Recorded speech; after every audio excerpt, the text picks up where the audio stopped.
Hey Tigers, today we are going to look at the review for the Unit 5 Common Assessment. So this is over scatter plots and mean absolute deviation. I'm just going to zoom in a little bit for y'all.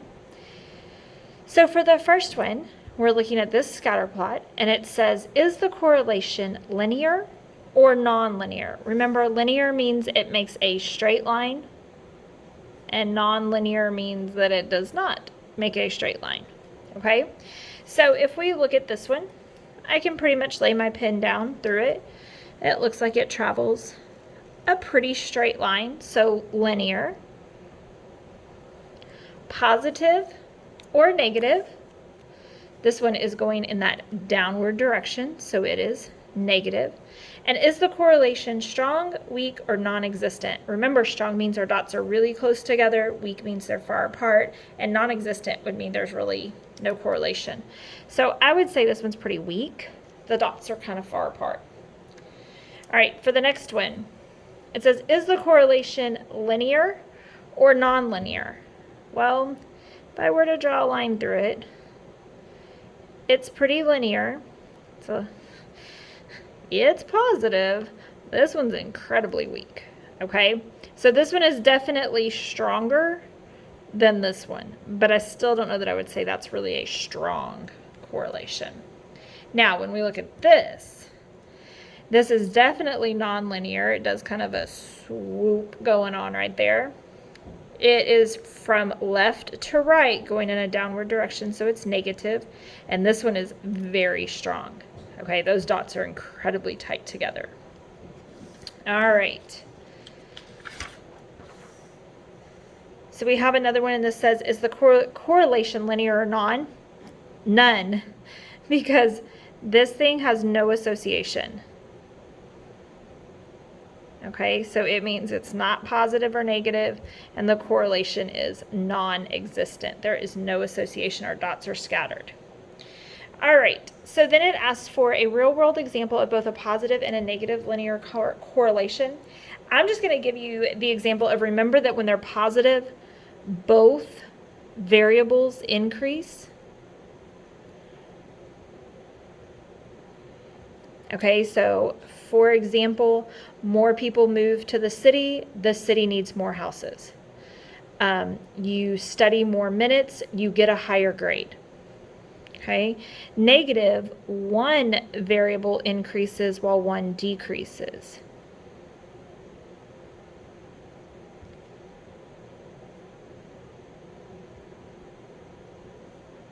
An example of that might be the more tickets that are sold to a concert, the less seats there are that are available. The more buildings that go up in a city, the less trees there are because they're clearing the land. Okay, things like that. None is when they're not related. The two items have nothing to do with each other. Like how tall you are and how many letters there are in your last name. What the population is of a city and how many street signs there are. Okay, I mean, like that might be mildly correlated, but really it's when two things have nothing to do with each other, like your shoe size and your test score. Okay. All right, and then this one is an interpretation. Okay, so it says use the graph, draw a trend line, then using the trend line, determine what the city pollution level will be when the rural air pollution reading is at 100. Okay, so we kind of, our trend line, we're just going to kind of draw a line through basically the center of the data. Okay, I want roughly the same number of dots above and below. We've got a couple outliers. And then it says using the trend line, determine what the city pollution's over on the side when the rural pollution reads 100. So here's the 100. I'm going to follow that up and I end up about there. So then I'm going to come over and see what it is, and it looks like I'm at about 100. Okay. So if you'll notice, like when the city or when the rural air was at 70, the city was like maybe at like 73. Okay. When the rural air was at about 40, the city was at about 40. So in this, what they're showing is that the correlation is pretty equal. Okay. All right. Then on the third page, It says plot the data in the table onto the graph. Is the data linear? Why or why not? And use a trend line to predict a reasonable value for 2002.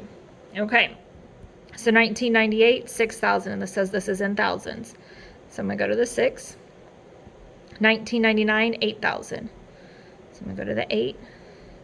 2000, 4,000. In 2001, it was 2,000. We don't know about 2002. In 2003, it was 2,000. In 2004, it was 3,000. Okay, so the first question is the data linear? I would say no, because it looks like it comes down and swoops back up. So no, it's not a straight line. Okay, and then we're going to use the trend line to predict a reasonable value for 2002. So our trend line kind of goes like this. Okay, so 2002, we would probably predict that it's around 2,000 or a little lower. Okay, so I'm just going to say plus or minus 2,000, meaning it's going to be about 2,000, maybe a little more, maybe a little less. Okay. All right, and then our last question is the mean absolute deviation, our last set of section. So it says this set represents the test scores from Ms. Jones's math class. Find the mean. Okay, so finding the mean, remember we add them all up. So I'm going to kind of mark them off as I go. 97 plus 65 plus 78. Whoops. Sorry, I didn't get the plus there. Plus, okay. Let's try this again. I am having a hard time with my calculator today. Plus 65, plus 78, plus 89, plus 60, plus 92, plus 58, plus 72, plus 68, plus 92. Ah, goodness. Okay. 679 plus 92. Do not make these mistakes that I'm making. All right, 771. So 771 divided by, I have 1, 2, 3, 4, 5, 6, 7, 8, 9, 10 numbers. Okay, and so it gave it to me as a fraction. So I'm just going to tap on it. It's 77.1. So the mean is 77.1. And then remember it says subtract the mean from each test score, then find the absolute value of the difference. So if I'm looking at each one and we're talking about the absolute value difference, then I'm going to look at each number. So 97 minus 77.1. And I get 19.9. And then I'm going to do that for 65. And remember that although this is going to give me a negative number, I'm just going to look at the absolute value. Okay, so I get negative 12.1. So I'll just use 12.1 because remember our absolute means distance from 0 and it's always a positive number. Okay, and then I'm going to do my 78. And I get 0.9, and then 89. I don't know why mine is doing all of them as fractions, but for some reason it's stuck in that mode. And then 60. And again, remember this one's going to give me a negative, but that's okay. I'm just going to write down the positive.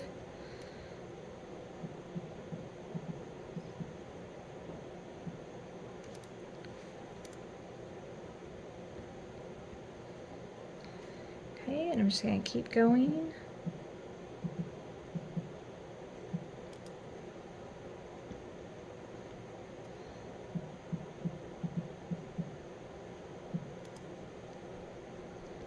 Running out of room with my calculator here.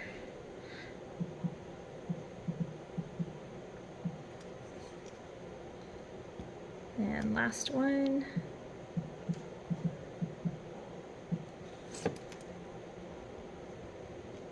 Okay, so now I have my absolute value of the differences. So then we're going to combine those absolute values, then divide the sum by the total number to find the mean absolute deviation. Okay, so I'm going to add all those up. So sorry, I'll use my calculator. 19.9 plus 12.1 plus 0.9 plus 11.9, 17.1, 14.9, 19.1, 5.1, 9.1, and 14.9. Okay, and I got 125 when I added them together. Now, when I divide, it's going to be by the same thing I divided up here, but if you want to just double check and count, you can. But I have 1, 2, 3, 4, 5, 6, 7, 8, 9, 10, which means I get 12.5. So that is my mean absolute deviation, is 12.5. Then the last question says, Miss Brooks' math class test scores had a mean absolute deviation of 20.3. What can we say about the differences in variability of the test scores in Miss Jones' class? Okay, so this was Miss Jones' class, remember, right here? And I don't know, maybe it will help you if you write this. So Mr. Brooks is 20.3. Miss Jones is 12.5. Okay?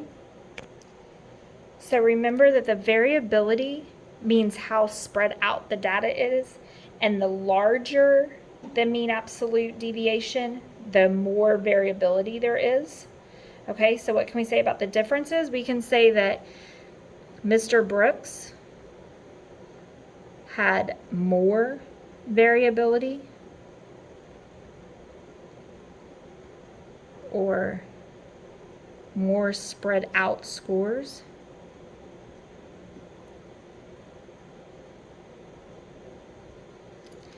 And then it says, what can we say about the difference in the average test scores for each class? We can say that the average test scores, so the difference in the average test scores for each class, if we're looking at these, it means that Mr. B's had a greater difference in the averages and Miss Jones had less difference in the averages. So like Mr. B might have had an average of a 70 for the test grade, okay? That might have been the mean like we found up here. But then when you take that and you do all the subtraction and we get to the 20.3, that means that he had some kids who scored really, really high and were maybe in that 90 to 100. So they were 20 to 30 points away from the 70, but then he also had to have had some kids score really, really low, maybe in the 40s and 50s, because they were also 20 to 30 points away from the average. Whereas Miss Jones, if she had had the same average of, just for an example, 70, we know she was 77.1, but let's just stick with our example of 70, then that means most of her students scored between like an 80 to 83 and then down to about a 58. Okay, so she had students in a much tighter range and Mr. Brooks had students in a much wider range. Okay, so remember that the greater the mean absolute deviation, the more variability. So really that's what I want you to take away from this. The greater the MAD, the more variability.